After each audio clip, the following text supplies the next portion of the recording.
Uma opinião sobre a atualidade. Temas fundamentais da arquitetura da cidade que dizem respeito à qualidade de vida de todos nós. Arquitetura agora. Habitação e PRR. De que falamos quando se trata de resiliência? Hoje temos connosco Pedro Grilo, economista e urbanista, perito em políticas urbanas sustentáveis e resilientes. Resiliência é a palavra que nos últimos anos ouvimos pronunciar, ou vemos escrita, cada vez com mais frequência, nomeadamente a par de outras palavras como sustentabilidade, inteligência ou inclusão, sempre que se fala em construção e reabilitação de edifícios ou em planeamento e gestão de bairros e cidades. Esta palavra, resiliência, nos últimos anos passou a ser mencionada em documentos de referência estratégica da Organização das Nações Unidas, 20 vezes na Agenda 2030 para o Desenvolvimento Sustentável, 6 vezes no Acordo do Clima de Paris, ou 29 vezes na nova Agenda Urbana aprovada em 2016. Afinal, o que é resiliência? Bom, é a capacidade em manter ou retomar rapidamente o normal funcionamento de um sistema após uma perturbação. Perturbação essa que pode ser mais rápida ou mais lenta e mais ou menos intensa. Ou seja, é a capacidade de adaptação à mudança e transformar rapidamente os aspectos de funcionamento que limitam a capacidade de adaptação atual ou futura. As pessoas naturalmente perguntam: como é que este conceito se reflete no dia-a-dia dos cidadãos, como por exemplo numa cidade como Lisboa ou num país como Portugal?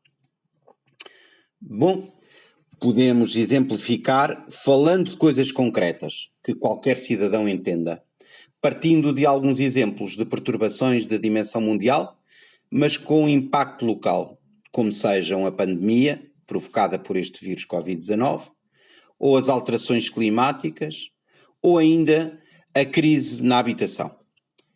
Estas perturbações têm impactos negativos com características muito diferentes.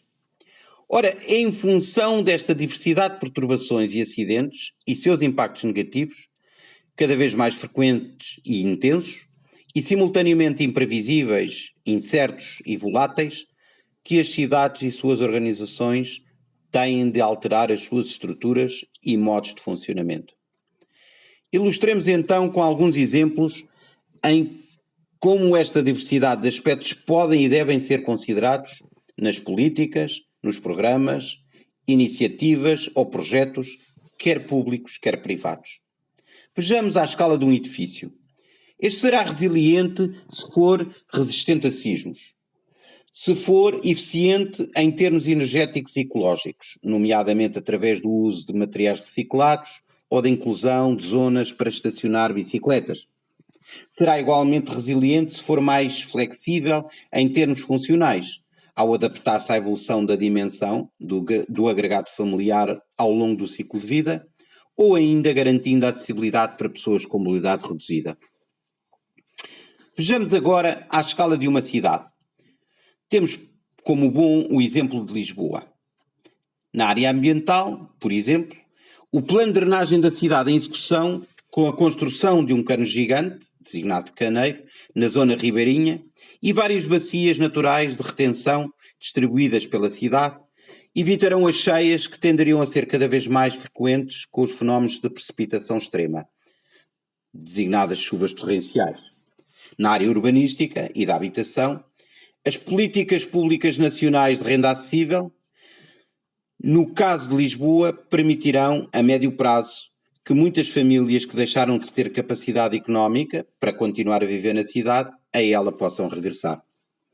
Em conclusão, compreende-se, pois, a razão pela qual a palavra resiliência mereceu um particular destaque na designação do PRR, também designado de Plano de Recuperação e Resiliência, que em Portugal, à semelhança de todos os outros países da União Europeia, permitirá financiar a quase totalidade das obras de renovação e reabilitação urbana até 2026 com fundos comunitários.